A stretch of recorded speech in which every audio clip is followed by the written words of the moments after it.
मैं पेरियार की बेटी ये मांग करती हूँ कि बाबा साहब और पेरियार की मूर्ति में प्राण प्रतिष्ठा कर दो, लेकिन शर्तें लागू हैं। वो बोलनी चाहिए, वो चलनी चाहिए। जब ये दो शर्तें पूरी हो जाएंगी तो हम अम्बेडकरवादी मुंह मांगी दान दक्षिणा तुम्हें देंगे। मैं वादा करती हूँ, चाहे मकान जुबान सब कुछ बेचना पड़े, तुम्हें मुंह मांगी दान दक्षिणा दूंगी। राम भद्राचार्य की स्टेटमेंट आई है, उन्होंने कहा है कि जो राम को नहीं मानते हैं वो सब चमार हैं। तो मैं इसको और क्लियर कर देता हूँ थोड़ा सा कि मैं राम भद्राचार्य का धन्यवाद करता हूँ। उनको इस प्रकार की टिप्पणी और इस प्रकार की जो भाषा है, इस प्रकार की जो स्टेटमेंट है, वो हमेशा देनी चाहिए। उसके दो कारण हैं। पहला कारण कि चमारों का कुनबा बढ़ रहा है।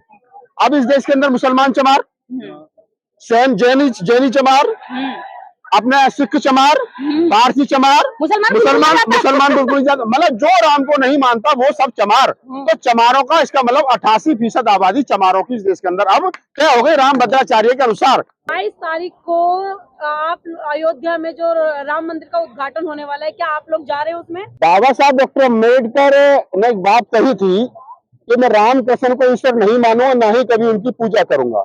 बाबा साहब डॉक्टर अम्बेडकर ने कहा था मैं ब्रह्मा विष्णु को ईश्वर नहीं मानूंगा, ना ही कभी उनकी पूजा करूंगा।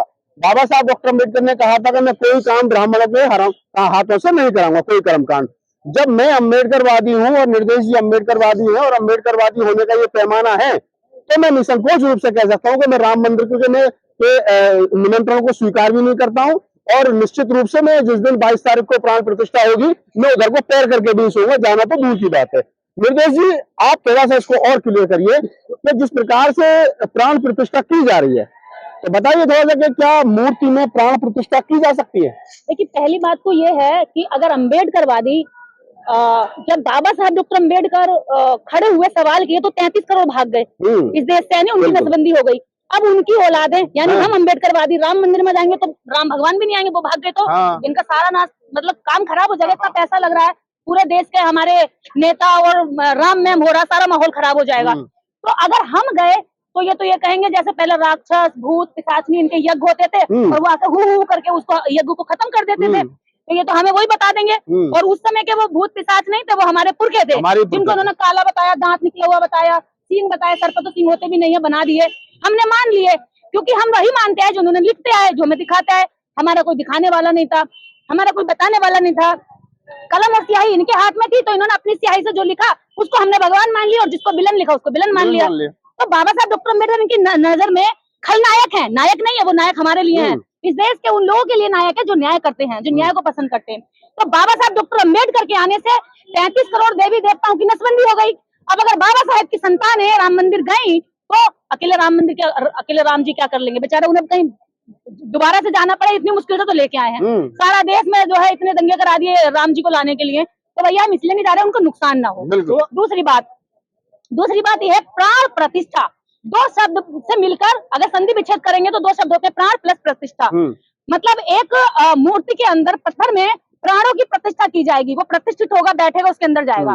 तो मैं इस देश के सभी महापंडित, महामंडलेश्वर, महा श्री जितने भी हैं, श्री 108, श्री 250, जितने भी इनके बाबा हैं, जितने भी चारों धाम के इनकी यात्राओं में बैठे हुए ढोंगी हैं, शंकराचार्य हैं, सॉरी ढोंगी नहीं कहूंगी जब तक वो करके नहीं देते, और तो वो जितने भी महामंडलेश्वर हैं, वो योग्य पुरोहित, पुजारी, पंडे, बाबा, मैं उन सबको चैलेंज करती हूँ, अगर वास्तव में प्राण प्रतिष्ठा हो सकती है तो मैं एक बात आप लोगों से कहना चाहती हूँ, केवल 2 लोगों ने प्राण प्रतिष्ठा कर दीजिए, हम भी आपके चरणों में नमन करने का अवसर प्राप्त कर लेंगे।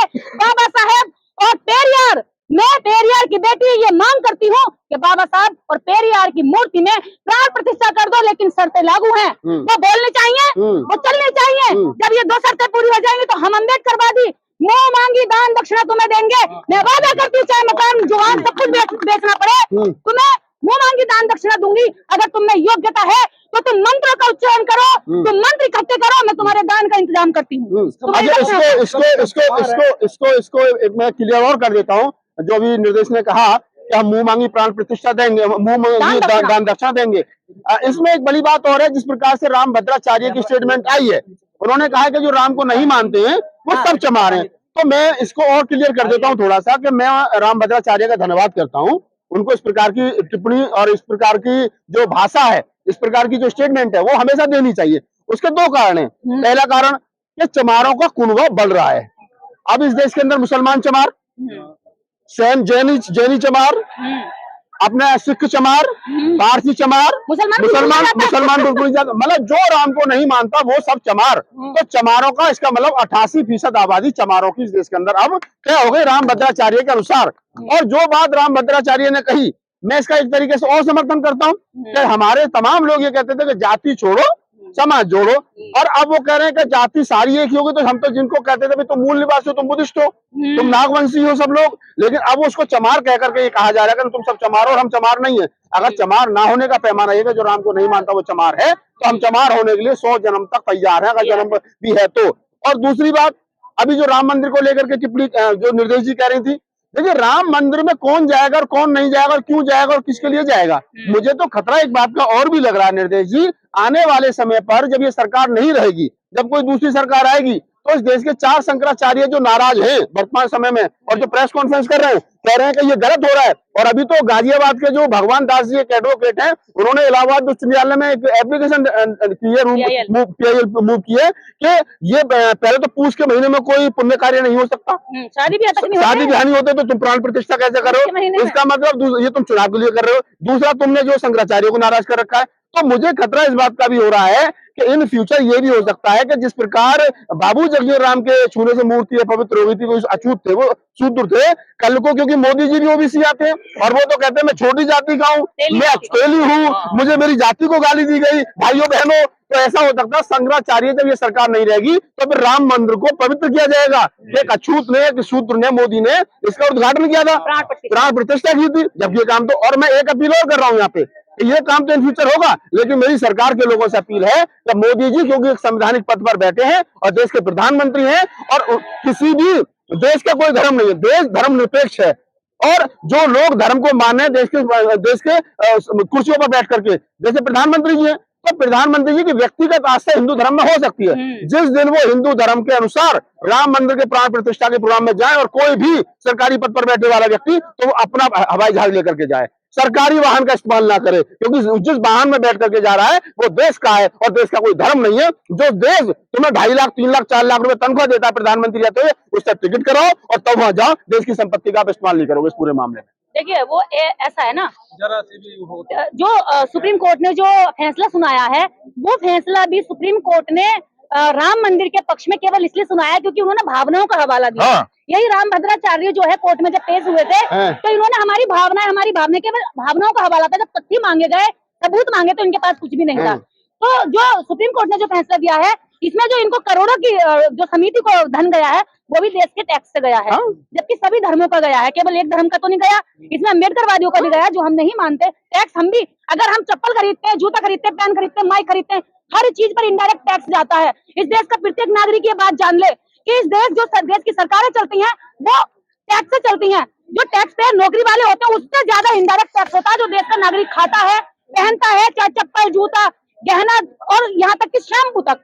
अगर ब्रश कर रहे हैं तो ब्रश तक हर चीज पर टैक्स है और वो टैक्स सरकार को जाता है। उसी टैक्स से सरकारें आपका काम करती है, उसी टैक्स से आज देश के अंदर मंदिर बन रहा है और उसी टैक्स के तहत बनाए गए मंदिर में हम जैसे लोगों के खिलाफ नफरत भी परोसी जा रही है।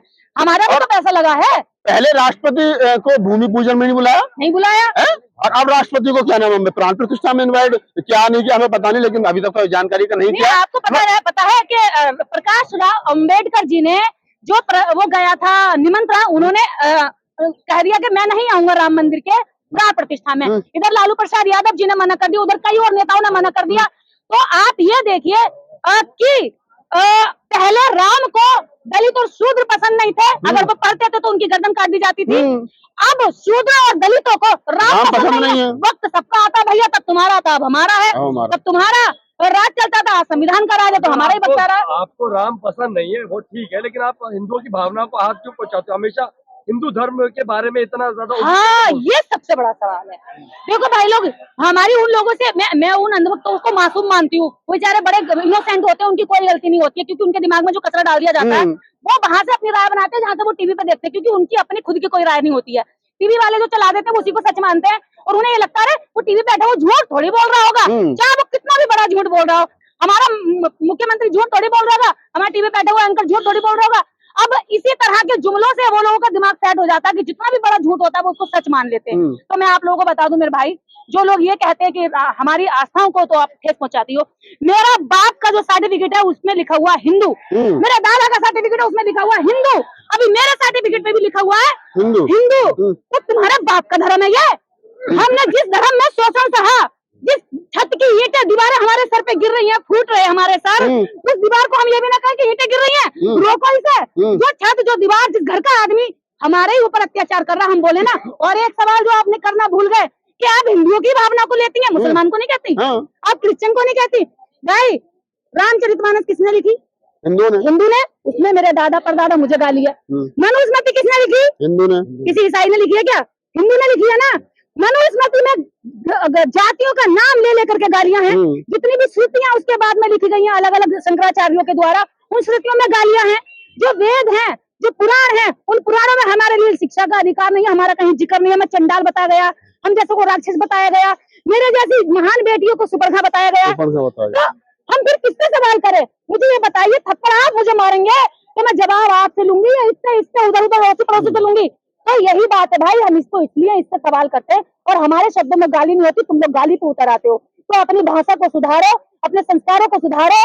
जिन लोगों ने हमें पहले गालियां दी, आज वो हमारे लोगों को जगह जगह मौका मिलता है तो पेशाब करते हैं, जगह जगह मौका मिलता है तो थूकते हैं। हम उन्हें मौका नहीं देते थूकने का, बोलने का, पेशाब करने का, तो हम उन्हें अच्छे नहीं लगते। और मैं तो एक बात और एंड में इसमें कहना चाहूंगा वीडियो में, कि तमाम राम भक्तों को, जो अपने आप को राम भक्त है और जो 22 तारीख को दिवाली मना रहे हैं, उनको उस दिन, दिवाली के दिन जो 22 तारीख को दिवाली मनाएंगे, बाबा साहब डॉक्टर अम्बेडकर की फोटो ला करके घर में रखनी चाहिए, भारतीय संविधान की कॉपी घर में रखनी चाहिए, बाबा साहब के पैर धो करके इनको पीने चाहिए। कि डॉक्टर अम्बेडकर भारतीय संविधान की वजह से गलत तरीके से सही, लेकिन बाबा साहब की वजह से तुम्हारे राम का वजूद बन गया, जिस राम का कोई वजूद नहीं था। तो 22 तारीख को कम से कम हिंदू इतनी शर्म जरूर कर लेना, अगर इंसानियत हो तो डॉक्टर अम्बेडकर को हाथ जोड़ लेना कम से कम। बिल्कुल नहीं, जैसे कह रहे हैं ना कि राम आएंगे, तो एक बात बहुत ध्यान से सुन लो, राम को भी संविधान ही लेकर आ रहा है। तो जय श्री राम बोलने के साथ साथ जय संविधान जरूर बोलना, क्योंकि राम नहीं आते अगर संविधान नहीं चाहता तो। चलो धन्यवाद। एक सवाल है कि शंकराचार्य बोल रहे हैं कि बिना पत्नी के प्राण प्रतिष्ठा नहीं हो सकती है, तो क्या मोदी जी को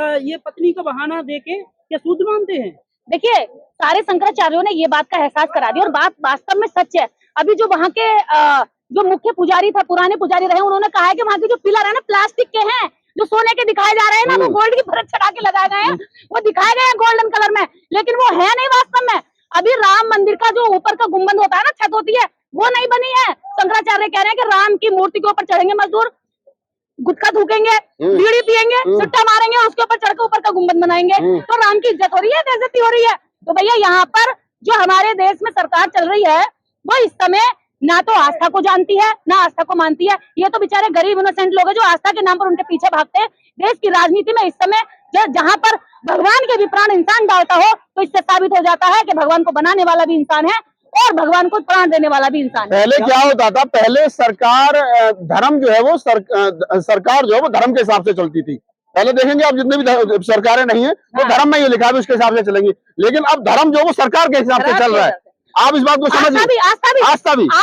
आस्था मान लो कि अपनी कोई सड़क ही नहीं है। जिधर को मीडिया मोड़ेगी, जिधर को नेता मोड़ेंगे, उधर को मुड़ जाते हैं कि अपनी कोई सड़क नहीं होती है। अगर वो कहने लेंगे उस दिन राम आएंगे, तो वो कहेंगे हाँ उसी दिन आएंगे, उन्हें पता ही नहीं आएंगे कि नहीं आएंगे। हमारे चैनल बहुजन दस्तक को लाइक, शेयर, सब्सक्राइब देखना मत भूलिएगा। जय भीम, जय भारत, जय संविधान, नमो बुद्धाय। धन्यवाद। चैनल आर्थिक समस्या से गुजर रहा है। अगर आप बहुजन समाज में बाबा साहेब अम्बेडकर और तथागत बुद्ध की विचारधारा को अधिक से अधिक लोगों तक पहुंचाना चाहते हैं, तो हमें आर्थिक सहयोग प्रदान करें, ताकि हम अपने चैनल के माध्यम से देश विदेश में समता, बंधुता, एकता और संवैधानिक अधिकारों को ज्यादा से ज्यादा लोगों तक पहुंचा सकें। आप अपनी सहायता राशि नीचे लिखे खाते में जमा करा सकते हैं।